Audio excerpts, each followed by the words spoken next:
First of all, in the name of Ethioberlin.e.V, or Ethioberlin community, I kindly welcome to everybody to this discussion.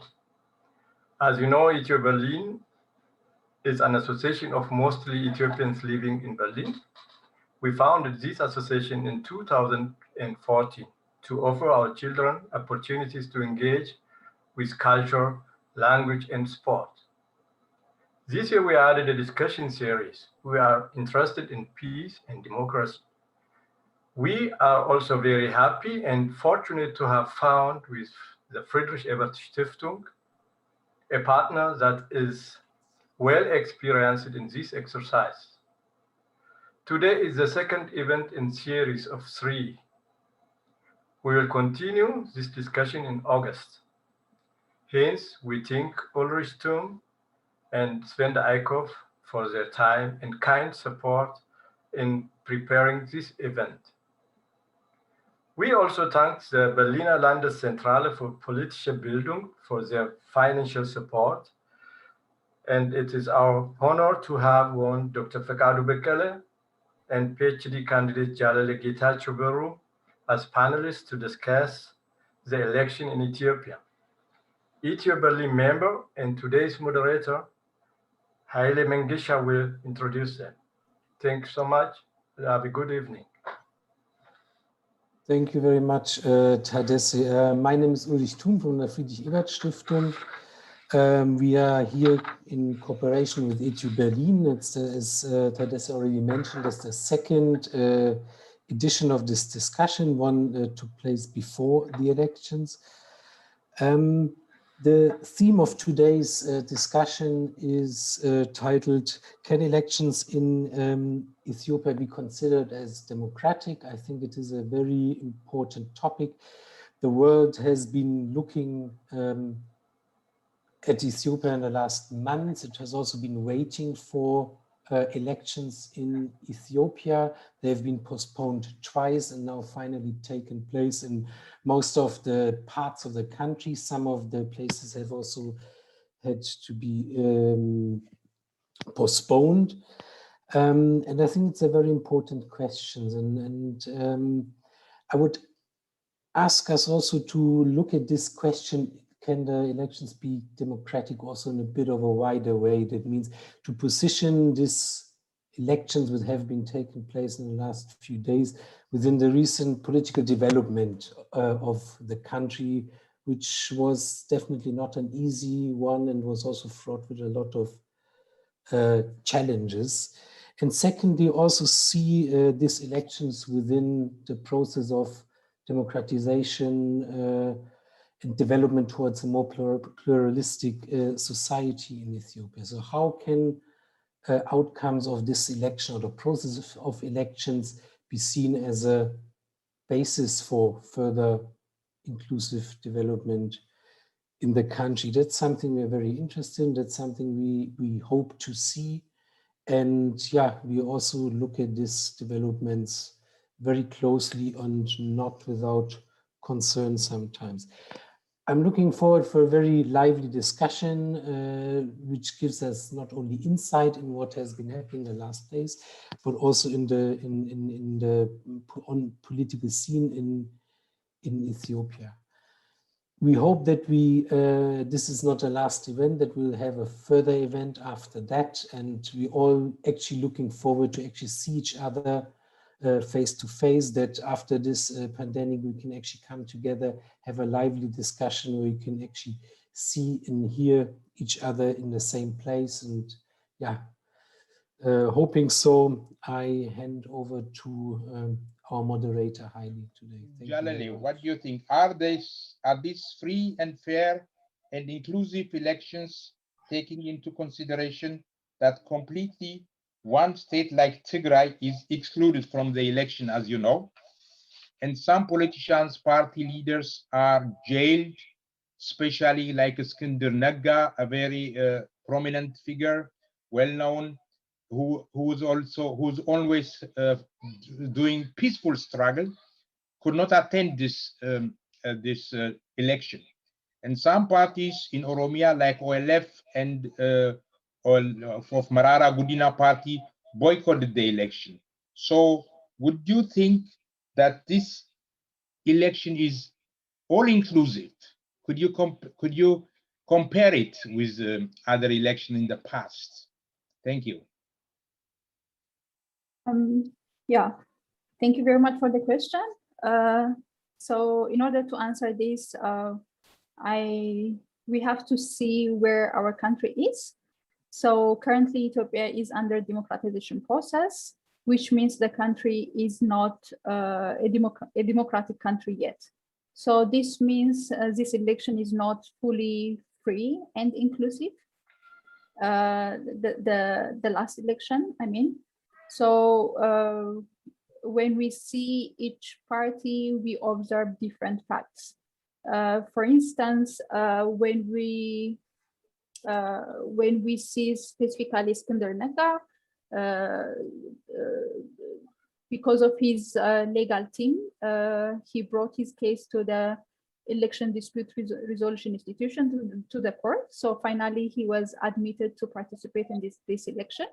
So he's a candidate participating in this election. Some political parties didn't manage to register as a political party. It might be because of internal conflict within the party or so. Let me mention OLF as an example here. Of course, OLF mentioned officially the OLF, which is led by one group, stated that they are boycotting the election, while the OLF, which is led by the other group, wanted to register. They took their case to the court. They won the election. They won the court case, and they were allowed to register, but we don't know how the board tried to integrate this decision, because it was decided I think 3 weeks or 4 weeks before the election day. So even though one side is saying we are boycotting, we also have to understand what's going on internally in that political party. Is it are they really pushed, or is it because they are facing internal conflict and internal political conflict, and they were not able to register as a party, or they couldn't fulfill all the regulations listed on the electoral rules? So there are different perspectives. But when we see in general the definitions of free, fair, and inclusive, of course, this election is a foundation for now, and Ethiopia is undergoing a democratization process. So the election could not be considered fully free, fair, and inclusive election. Thank you very much. Thank you very much. Well explained and registered. Before going to that detail, now I would like to ask also on the situation, Dr. Fikadu. Dr. Fikadu, could you please, what do the current conflicts in Tigray and also in Oromia and other regionalities, all these conflicts and disorders and other corners of the country, what do you think, what does it have a meaning to the election? What does it mean for this entire picture of the election? What the ongoing, conflict in Oromia, in Tigray, and then Harare region, what kind of impacts would have on this election? But before I go to answer directly to your questions, I would like to thank you, and secondly, of course, it is a great pride for me that the Ethiopian people en masse, they went out, the turnout was really very great, and the Ethiopian people have shown to the world and to the political elites that they could, peacefully and orderly cast their votes, and what they wanted, expected from this election is only two things: peace and stability, no more than that. Having said that, of course, the conflicts in the three regions, I'm not sure whether in the Harar region there are major conflicts, but in the Tigray, as we see and hear daily that the remnants of the TPLF, they are causing, you know, problems every day. And of course, the Tigrayans, the people of Tigray, they are not interested, you know, to be involved, you know, in the conflict. But unfortunately, the guys and the sympathizers still are controlling them and they are manipulating. You know, that makes, you know, it a big hard, you know, to say what kind of impacts, you know, will have on the election. But to my assessment, to my judgment, you know, as we see from the turnout, all these conflicts in the three regions, especially in Oromia, that is the western part of the Oromo region, Oromia is a very big area. It's just about, I don't know, the size of the population, but it is the biggest size in comparing to the other areas. However, you know, the conflicts do not have greater impacts. To my assessment, I think the people in these areas and those who are being involved in the armed conflicts will at the end realize that if the turnout is so great, so big, it is nonsense and it is unwise, you know, to keep on going in such kind of war. And we know war at the end, you know, bring destruction, human and resources. And at the end, they will realize that, you know, armed conflicts, you know, brings nothing to them and to the region and to the people living in the area. And we have to find means and ways how to convince them, because we cannot defeat them simply by means of armed struggles or by waging, you know, major wars. But we have to try, you know, to find institutional means so that we can integrate all these forces, you know, in the democratization process in the near future. But all in all, you know, to my judgment, assessment, you know, as long as the turnout is like this, almost 37 million people out of the 50 million have casted their votes. 50 million were supposed to be registered, and 37 million have been registered. I hope there are maybe some problems, you know, in this or that areas. However, you know, these conflicts, they don't have, you know, greater impacts or negative impacts, you know, and they cannot halt, you know, the process. But the democratization process, we will discuss it later. But to my surprise, the election process is very wisely conducted, and the National Election Board has also made a great job, you know, just by not taking sides, you know, with the government. It was really neutral in this sense. We could observe and could judge that, especially Bertukan Bedeksa, she has done a very good job, and that is what I could observe. And but the conflict in Tigray province will continue, because there are, you know, certain elements, you know, from Egypt, from the Sudan, which are supporting, you know, this rogue elements, and will be having in the future. And I am not sure election will be held in the coming future in the Harare and in the other, in Somalia area on the 6th of September. Elections will be held, I'm sure. But in the Tigray province, I'm not sure it will be held in the near future. As you know, Dr. Fikadu, continuing now in the situation now, we are international and local observers.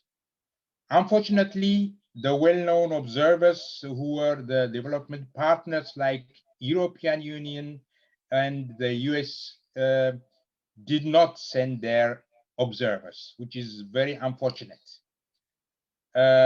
More than 50,000 international and local observers mainly from neighboring countries, from African Union and independent citizens did join as observers here in replacement.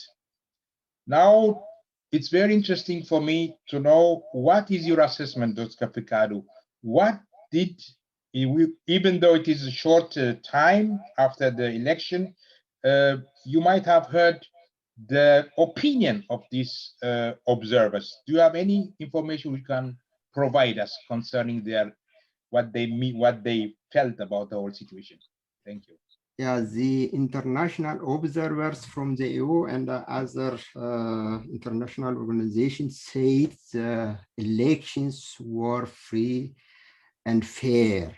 The problem is, from their perspective, and I'm not sure whether they have just go around to the country and see all, the polling stations, that is a problem. And because of the institutional problems, what you have in Ethiopia, because of the infrastructural problems, because of the accommodations problems, because of the security problems, what we have around the country, it is very difficult for the international observers to go in all over areas and to see and to observe, the election polls, from few areas, especially from Addis. From this perspective, they said the elections were free and fair. But on the other side, the candidates, for example, Ezema, Inat, or the Mother Party, and some others said, and those who are not, candidates, but who were ready, to get their own, voices, and they said that they have seen that there were some anomalies, and Ezema is going, to court, in order to raise its cause, and the Mother Party also has protested that the election is not as such as free and fair. That's the problem. From which perspective we see, the international observers, in few cases, from that, they want to deduce, and say that the election were free and fair. But on the other side, on those who have participated on the ground, said, no, the election were not free and fair. And Ezema said, the struggle continue. And what kind of struggle, I'm not sure. But in any way, we don't have to forget, Ethiopia is not a developed country. It has so many, obstacles, problems, and we don't have to expect, the election as free as fair, like in Germany, like other West European countries where things were well organized, and even, the parties and well disciplined, they have no traditions, and they know what kind of process they have to go through. And from this perspective, we have to analyze it, but generally, I can say, though there are, problems also in Amhara region, there were intimidations against Aben, the Amhara national movement. Their members were intimidated, even beaten, I heard. And that's the problem. But from their conclusion, I can say it's free and fair. But from the other perspective, it is not free and fair. And we will see when the result will be announced, maybe this week, maybe next week.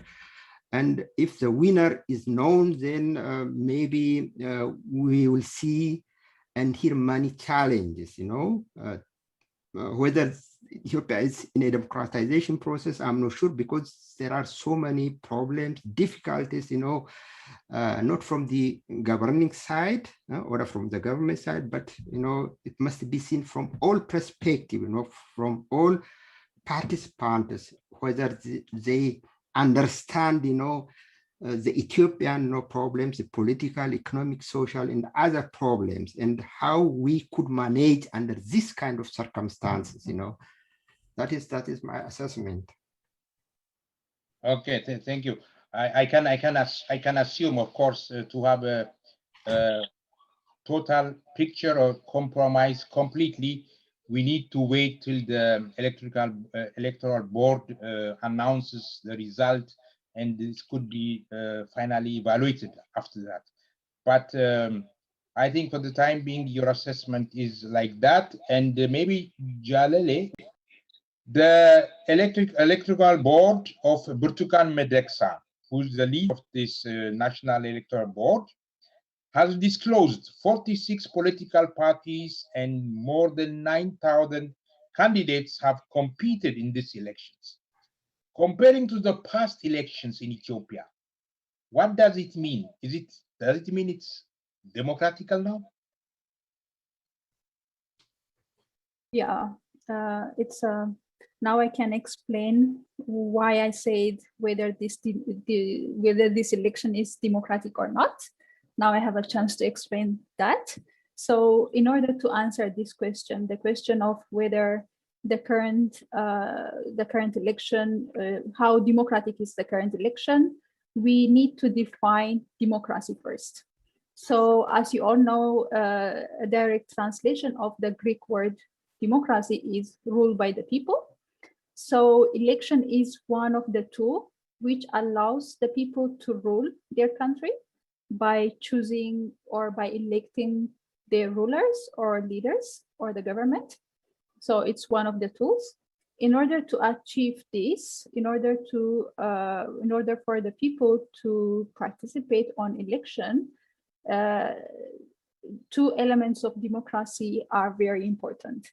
These two elements of democracy are participation and competition. If the space of participation and competition is equally open for all citizens of a country, one country, during an election, then one can say that election is democratic. So based on this definition, now let's try to compare the previous 5 elections with this election. So when we see the previous 5 elections, the only election that stands out is the 2005 election. So when we compare it's because compared to the other election, the 2005 election is the most democratic one because there was limited participation and competition. Not fully, it was not fully there. These elements were not fully there, but there was limited participation and competition. In the other 4, that means in 1995, in 2000, in 2010, in 2015 election, there was no participation and competition at all. But in 2005 election, there was limited participation and competition. However, it was not a democratic election, the 2005 one. The post-election period was full of electoral violence, electoral disputes. The electoral disputes of opposition parties were not resolved as per agreed rule of the game, meaning the rules. And at the end, most candidates of the opposition parties who won the election did not take their seats. So the political space was totally closed after that. But when we compare specifically the 2005 election with the current election,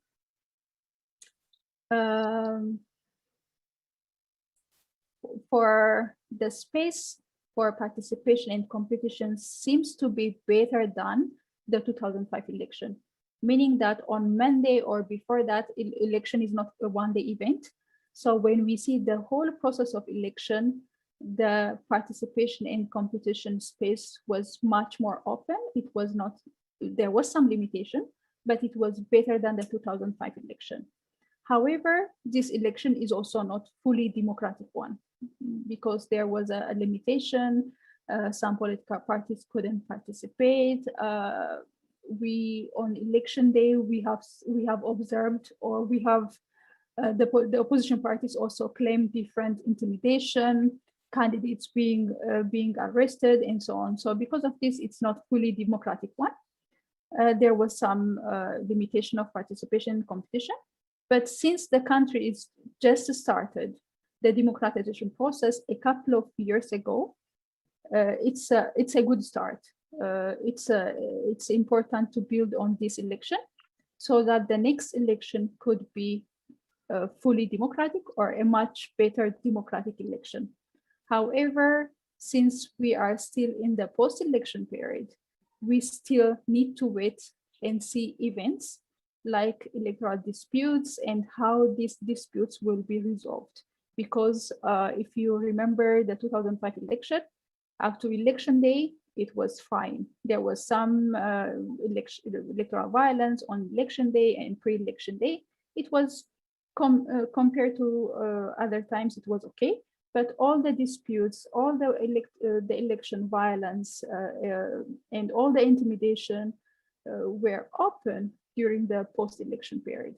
So since it's only how many days now, 4 days, or even 3 days, if we also count Tuesday, because some in Sidama region and in Gambela, election was still happening on Tuesday. So it's only 3 days. So we shall wait and see. But that's why I answered it's yes, compared to the previous election, but no, it's not democratic one, compare when we see it according to the definition of, or according to the elements of democracy. Yeah, thank you. The people of Ethiopia, what do they expect from this election? Yeah, as I said before, when the Ethiopian people just turn out in mass, they tried, to show to the world, they have satisfied with this kind of ongoing war, They need at the end of the day peace and stability. They are tired of, just kind of killings, distractions. We have seen, cities like, Ataye, like Shashamene, and so on and so on. These cities were practically destroyed, and who have destroyed them, and those who have destroyed, they were not accountable, and the government has never tried, to investigate and catch those elements, who are responsible for this kind of destruction, But at the end of the day, the Ethiopian people need, stability, peace. That is what is very important. Without peace and stability, they cannot sit freely and do something, If you want to build a country like Ethiopia or any other country, you need, first of all, peace, peace, peace, peace, peace. Maybe you can also give to this reply, Jalali, and maybe Dr. Picado could add on that also. Do you believe that PP, the Process Party, to be the likely winner, will initiate national dialogue efforts with notable parties, both parties that participated in the election and those who boycotted? Is that visible? So for the election results, I have doubts whether PP will win the majority in some areas, but the Prosperity Party might be able to establish a government. So as a researcher, when I analyze the recent government briefings and what the Prime Minister have said so far, from his latest interview, he said he really wanted the election, his government, the PP, the Prosperity Party really wanted the election so that after the election, after having a legitimate government, they can go ahead and have a national dialogue or start the dialogue with those who participated or those parties which were registered as a party. So his main argument was that it was very difficult to negotiate with those who, the parties which are not registered officially. So it seems like as a researcher, when I analyze this information, it seems like after the election, we don't know when, we don't know whether it will happen immediately or later in time. But it seems like there might be some kind of government-led national dialogue with the parties which took place in this election, or who are officially registered, because there are some parties who are officially registered but did not participate in the election. So that's what I expect to see from the information I have right now. There are elements from EZEMA and others who can be included in the government process, from Balderas and so on. It is wise for the new prime minister, whether Abiy or somebody else, to see the situation, and just to analyze the entire, political process. Because if one party continues like that, like we see it in Uganda, it destabilizes the situation more and more. What we need is now national dialogue. It's very important to bring all the forces to ask them what they need, what kind of programs, what kind of alternatives they have in order to build a new Ethiopia. That is the only way. So Jalali, you have a time just to speak short, your final opinion, whether you stick to your at the beginning answer that, as you said, it is democratical and not democratical. So you stick to your reply? Of course, I thought I explained it very clearly why I said no, yes or no. Of course, I stick to that, but we shouldn't be, we should take this election as a foundation. So when we build a house, there's a foundation. So the foundation have begun. We need to strengthen the foundation in order to build the rest of the floors. So when you build a house, that's when you build an apartment or a big building, that's how you do it. So the first process of laying down the foundation have begun through this election. So hopefully through the participation of the people and the political parties, we will see our country not missing the third chance of being a democratic country. We can discuss later why I said third, but this is a very good opportunity for our country to restart the democratization process and finally become kind of close to a democratic country, or as researchers on democracy says, a polyarchy government, meaning close to a democratic country, because it's another explanation, but yeah. So I stick to my definition of this election is both democratic and non-democratic at the same time. Democratic compared to the previous election, it's not democratic when we focus on the definition of democracy. Thank you very much for your time.